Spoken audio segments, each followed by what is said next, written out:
চট্টগ্রামস্থ সন্দ্বীপের বিভিন্ন সামাজিক ও পেশাজীবী সংগঠন, সাংবাদিক ও অনলাইন অ্যান্ড সোশ্যাল অ্যাক্টিভিস্টদের সাথে বাংলাদেশ জাতীয়তাবাদ দল বিএনপির কেন্দ্রীয় নির্বাহী কমিটির সদস্য সন্দ্বীপের সন্তান মিজানুর রহমান ভূঁইয়া মিল্টনের মতবিনিময় সভা অনুষ্ঠিত হয় চট্টগ্রামের হালি শহরের একটি কমিউনিটি সেন্টারে।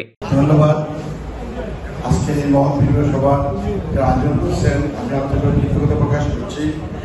আজকে আপনারা ইলেকট্রনিক মিডিয়া ভাইরালকে মঙ্গলবার বিকেল ৩টায় অনুষ্ঠিত সভায় উপস্থিত ছিলেন সন্দ্বীপের রাজনৈতিক নেতৃত্ব, সামাজিক ও পেশাজীবী সংগঠক, সাংবাদিক ও সোশ্যাল অ্যাক্টিভিস্টবৃন্দ। লায়ন আমজাদ হোসেনের সঞ্চালনায় অধ্যাপক মশিউর রহমানের সভাপতিত্বে প্রধান অতিথি হিসেবে বক্তব্য রাখেন মিজানুর রহমান ভূঁইয়া মিল্টন। এছাড়া আরও বক্তব্য প্রদান করেন চট্টগ্রাম মা ও শিশু হাসপাতালের ডেপুটি ডিরেক্টর মোশাররফ হোসেন, বীর মুক্তিযোদ্ধা মোস্তফা কামাল পাশা, দানিয়া আনুল আলম ফার্সি, জামশেদুর রহমান, মনির তালুকদার, ওমর ফয়সাল, সাইফুল ইসলাম টুটুল, মোক্তাদের মাওলা, বশির উদ্দিন হায়দার, নুরুল মাওলা শামীম, কাজী জিয়াউদ্দিন সোহেল, নুরুল ইসলাম শিমুল, ইকবাল ইবনে মালেক, ছাত্র প্রতিনিধি আব্দুল হালিম শামীম, ইকবাল হোসেন, মাহমুদুর রহমান, সাংবাদিক সৈয়দ আবুল কালাম আজাদ, জুলফিকার আলী ভুট্টো, মহিউদ্দিন বেলাল, আব্দুল কাদের শিপন, নিজামুদ্দিন সমীর প্রমুখ। প্রধান অতিথির বক্তব্যে মিজানুর রহমান ভূঁইয়া মিল্টন বলেন, দীর্ঘ ৯ বছর পর দেশে আসার থেকে বিভিন্ন শ্রেণী পেশার মানুষের আন্তরিকতায় তিনি মুগ্ধ। সন্দ্বীপের সমস্যাগুলো সমাধানের জন্য তিনি সবাইকে নিয়ে ঐক্যবদ্ধভাবে কাজ করবেন বলেও উল্লেখ করেন।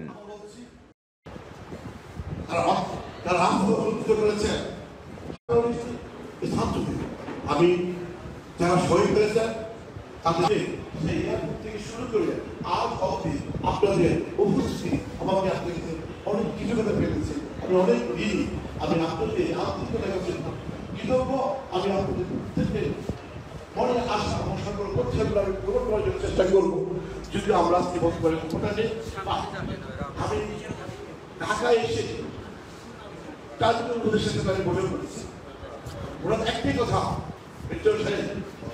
আপনি জাতীয় নেতা, আপনার অনেক দায়িত্ব আছে। যে দায়িত্ব আপনি সারা বাংলাদেশের এবং আপনার অঞ্চলে সবাইকে বলবেন শান্ত থাকার জন্য, সবাইকে আমাদের সহযোগিতা করার জন্য। আপনাদের সহযোগিতার মাঝে আপনারা একটা সত্যিকারের স্বাধীন বাংলাদেশ পাবেন, সেটা পাকাপোক্ত বাংলাদেশ। যে বাংলাদেশ এখন আমরা আছি সেটা আমরা অস্থায়ী বাংলাদেশ। তাই আমি বলবো ছাত্রদেরকে আপনারা সম্মান করতে হবে, তারা আমাদের বস্তালিকা শক্তি। তরুণ প্রজন্মের কাছে আমি সবচেয়ে কৃতজ্ঞ।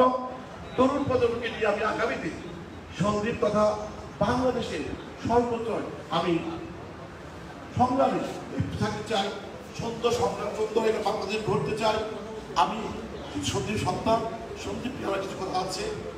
আমি এখানে আসি যে সুন্দর সাংগঠনিক সফরে, আমার বলছি ৯ বছর আমি নির্বাচন থাকার পরে আমি জানি আমি কিভাবে হয়তো আমি জানি নাকি আমি করছিলাম না, আমি খোলা কারাগারে করেছিলাম। সেই কথা বলতে গেলে আজকে সে সময় আমার সময় হয়ে গেছে, যেটিও বলবো আমরা এখন ক্ষমতা না থাকলেও সন্দ্বীপে বর্তমান যে সমস্যাগুলো আমরা সম্মুখীন হচ্ছি, যাতায়াত ব্যবস্থা থেকে শুরু করে সে আপনার ঘাটের বিদ্যুৎ সহ যে সমস্যা আমরা সম্মুখীন হচ্ছি, আমি ইনশাল্লাহ অলরেডি যিনি উপদেষ্টা এই সড়ক, আপনার রেল এবং বিদ্যুৎ এবং আমি ওনার সাথে খুব গভীরভাবে ব্যবস্থা করেছি। আমরা আমাদের দাবিগুলো আমরা এখানে করেছি।